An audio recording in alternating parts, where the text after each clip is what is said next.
حساب کتاب صرف رب نے صحیح لگایا، سب کو خالی ہاتھ بھیجا اور خالی ہاتھ بلایا۔ اللہ کے علاوہ دنیا کا ہر تعلق غلامی ہے۔ آپ جتنے زیادہ تنہا ہیں اتنے ہی آزاد ہیں۔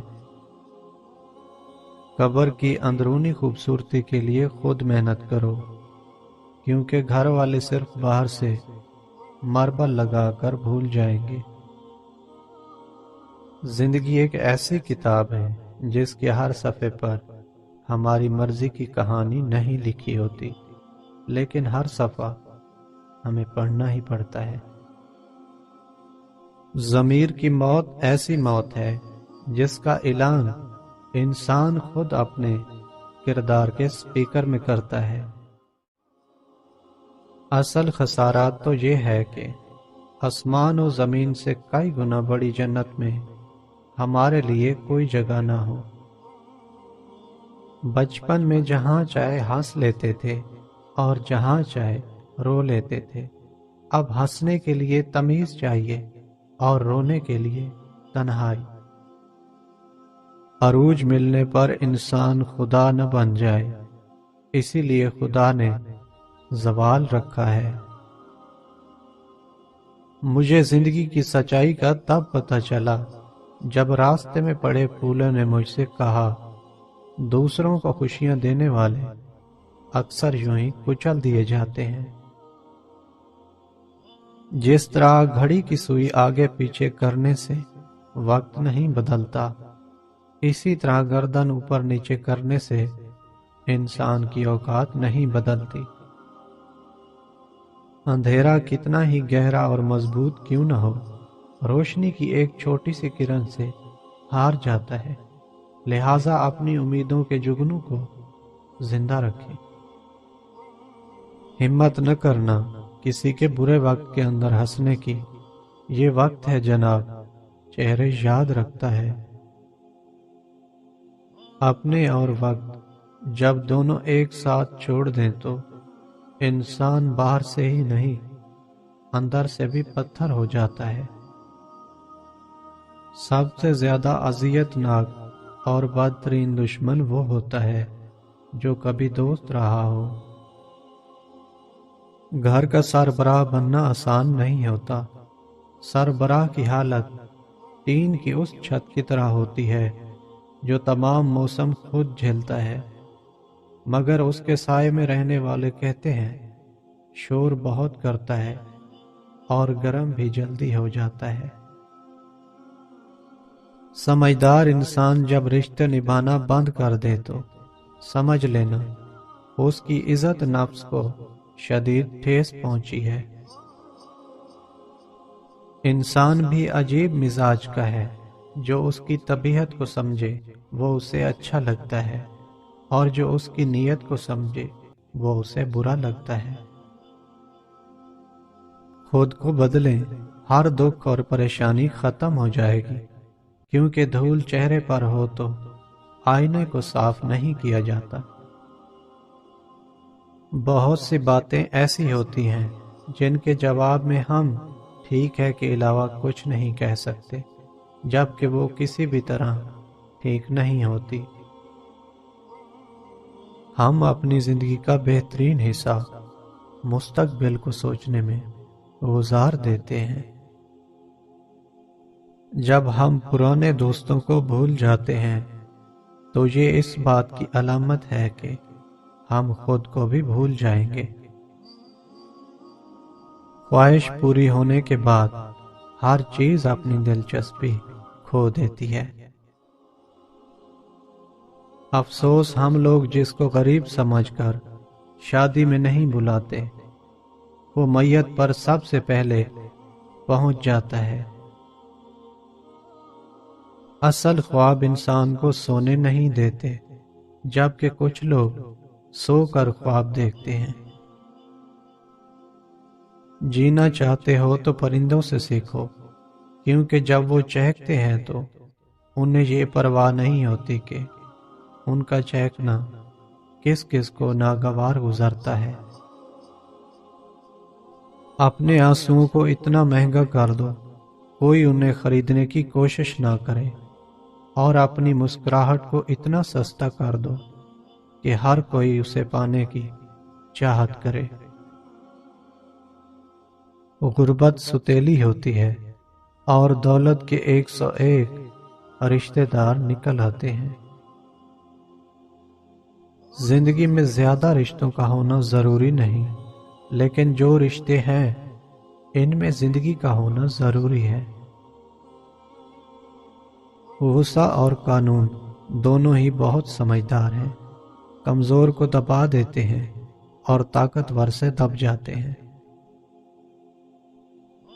تکبر ایسے بے لگام گھوڑے کی سواری ہے جو آپ کو انتہائی ناپسندیدہ جگہ پر لا گراتا ہے۔ جن کو یہ علم ہو جائے کہ اللہ تعالیٰ بہت غور سے سنتا ہے، وہ اپنی کہانی پھر کسی اور کو نہیں سناتے۔ قدرت کے فیصلوں کا انتظار بہت طویل ہوتا ہے، مگر نتیجہ انصاف پر مبنی ہوتا ہے۔ مانا کہ مرنے والوں کو دنیا بھلا دیتی ہے، لیکن آج کل زندہ کو بھول کر روایت ہی بدل ڈالتے ہیں۔ تالیاں کبھی بھی اس کا پیٹ نہیں بھر سکتی، چند سکے بھی ضروری ہیں مداری کے لیے۔ آنکھوں سے گرے ہوئے آنسو اور نظروں سے گرے ہوئے لوگ کبھی اٹھا نہیں کرتے۔ زندہ لاشوں کی بھیڑ ہے ہر طرف، زندگی موت سے بھی بڑا حادثہ ہے۔ اکثر جو لوگ دوسروں کی زندگیوں میں جھانکتے رہتے ہیں، ان کا اپنا گریبان بھی پھٹا ہوتا ہے۔ جن کی قسمت میں صرف رونا لکھا ہو، وہ مسکرا بھی دیں تو آنسو نکل آتے ہیں۔ ایک تلخ حقیقت یہ بھی ہے، کیا وجہ ہے کہ لڑکی باپ کی غربت تو برداشت کر لیتی ہے مگر شوہر کی نہیں۔ خواہشات کا گھوڑا بے لگام ہو جائے تو اپنے ہی سوار کو گرا کر پیروں تلے روند ڈالتا ہے۔ ایک بات ہمیشہ یاد رکھیں، دیواروں کے کان ہوں یا نہ ہوں، فرشتوں کے پاس قلم ضرور ہوتا ہے۔ انسان جب زندگی کے امتحانوں سے گزر کر پتھر بن جاتا ہے تو کوئی دل دکھا بھی دے تو برا نہیں لگتا۔ علم یہ نہیں کہ بات کتنی گہری ہے اور الفاظ کتنے مشکل ہیں، بلکہ علم یہ ہے کہ بات کتنی ضروری ہے اور الفاظ کتنے سادہ ہیں۔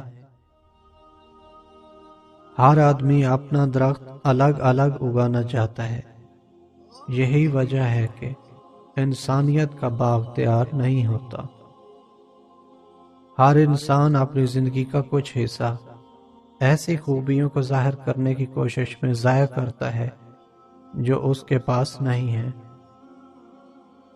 اپنی جہالت کو جاننا دوسرے لوگوں کی جہالت سے نمٹنے کا بہترین طریقہ ہے۔ روتے وقت عورت منہ پہ ہاتھ رکھتی ہے اور مرد آنکھوں پر رکھتا ہے، کیونکہ دونوں اچھی طرح سے جانتے ہیں کہ ان کے سب سے زیادہ گناہ کہاں سے ہوتے ہیں۔ دوستی اور محبت ان سے کرو جو نبھانا جانتے ہوں، نفرت ان سے کرو جو بھلانا جانتے ہوں، اور غصہ ان سے کرو جو منانا جانتے ہوں۔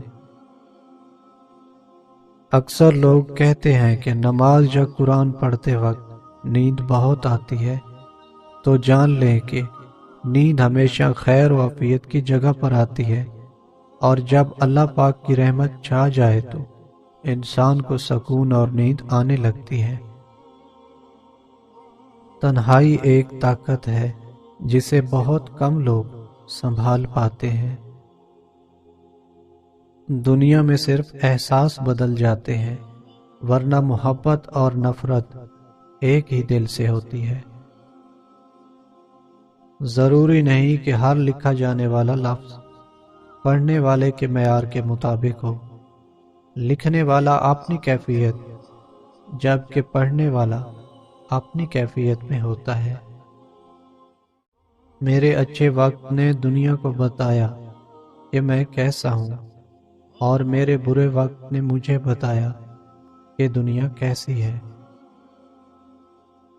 برے وقت میں کندھے پہ رکھا گیا ہاتھ کامیابی پر بجنے والی تالیوں سے زیادہ قیمتی ہوتا ہے۔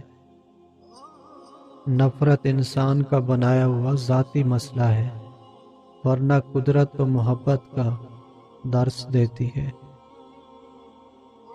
جس کی جیسی نیت ہو ویسی ہی کہانی رکھتا ہے۔ کوئی پرندوں کے لیے بندوق تو کوئی پانی رکھتا ہے۔ کسی گناہ کا عام ہو جانا اسے حلال نہیں کر دیتا، بلکہ عذاب الہی کا خطرہ مزید بڑھا دیتا ہے۔ خوفناک لمحات وہ ہوتے ہیں جب ہر چیز میسر ہو سوائے ذہنی سکون کے۔ دھڑکنیں احساسات سے چلتی ہیں، احسانات سے نہیں۔ اس لیے جس سے جب تک رشتہ رکھیں احساس کا رکھیں، نہ کہ احسانات کا۔ بات صرف احساس کی ہے، کسی کو 2 پل میں ہو جاتا ہے اور کسی کو صدیوں بعد بھی نہیں ہوتا۔